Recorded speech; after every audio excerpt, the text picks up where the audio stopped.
this line here. Eva. Never mind. Okay, Jacob. -2. Okay, -2. You can go from here to here if you want, and that would be 4/2, which would be 2. Or you can go from here to here, which would be 2/1. So you can pick wherever you want to go from. And that gives me a slope of 2. What is my y-intercept of this line? Alex? 4. It is 4. Now, there's a mistake on the slope. What's the mistake on the slope? It should be a negative slope because this line is going down. So this is going to be a -2. Okay. All right. Now we need to write our equation. What would our equation be, Ashton? Very good. 2x plus 4. So we're just putting in our slope and our y-intercept. Okay. All right. Let's take a look at letter C, and again, see if we can write out our slope and our y-intercept. Okay. Give everybody a chance to kind of answer for a second. You guys are quicker.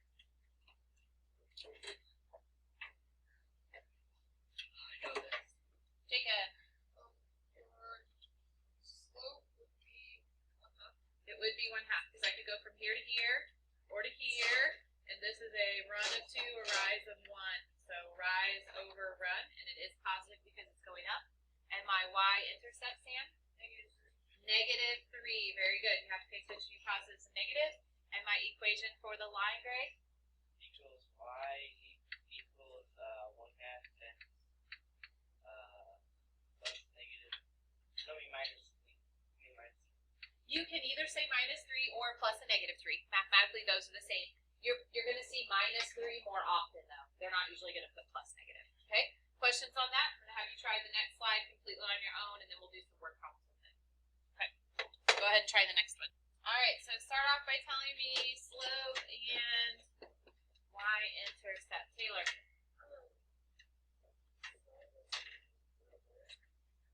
Not exactly. Sam? -1/3. Good, because this line is going down. There's my rise, here's my run, so -1/3. All right, what is my intercept, Anna? -2, because it's right there at -2. So write my equation for me, Malia. Y equals -1/3 plus 2. Okay, now I'm going to write down exactly what you said because I watched kids make this mistake last hour. Do you know what's wrong? Because they kept putting in digits and digits would count wrong, and then they come to me and go, "Why is this wrong?" No, because those are separate terms. Alex? Only because they didn't count the minus in -2. Okay, so even if I change it, okay, so even if I do this, okay, still something wrong. Eva? There's no x. There's no x. And I probably had 3 or 4 kids come up and say, "Why is digits counting this wrong?" And you have to have that x in there, otherwise it's not going to work. Otherwise it's going to be a horizontal line because it's just going to add the 2 together and make that line, okay? All right, so let's look at some word problems with this. All right, we had a really interesting conversation because I got some kids in there who are like, when I say geek, I mean in a good way, like they geek out over like science things, you know? So they wanted to know what a Kelvin scale was. What is that? I've heard that before. So this says the Kelvin scale for measuring temperature is often used in scientific calculations. Does anyone know what a Kelvin scale is? No idea? Do you know, Alex? I'm pretty sure what it is. Yeah. It's actually more scientific, and 0 is absolute 0, and it keeps going on and on. What is absolute 0? When it's so cold that everything just freezes off.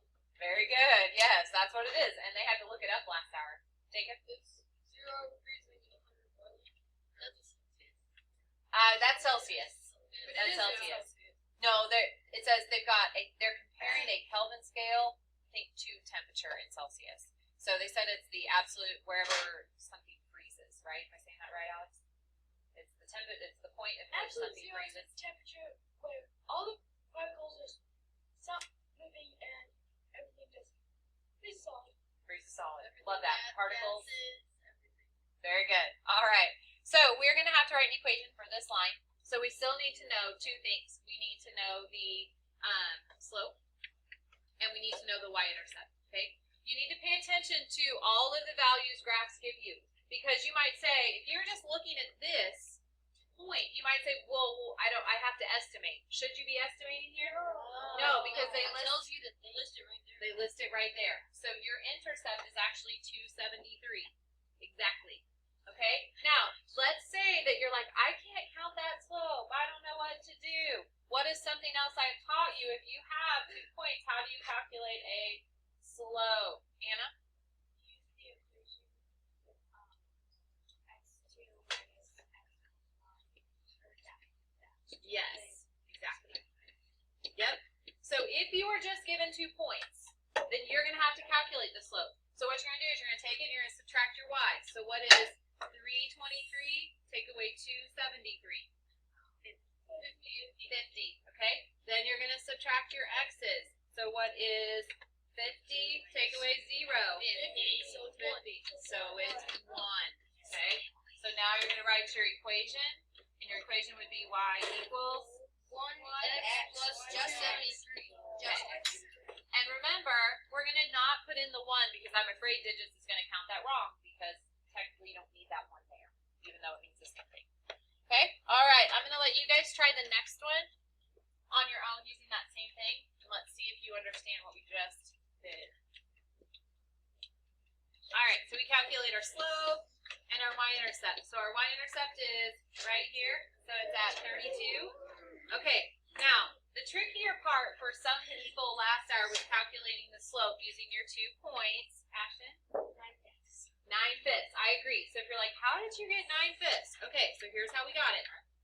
Right here, we're going to take our y's. We're going to subtract 104 minus 32, which I think is 72. Okay. Then we say 40, take away 0, which is 40, and then we reduce that to 9/5. Okay. Then we write our equation. Sorry, Taylor, what? No, you don't need to change it to anything because that's totally fine. That's your slope. Okay, Anna, what's the equation?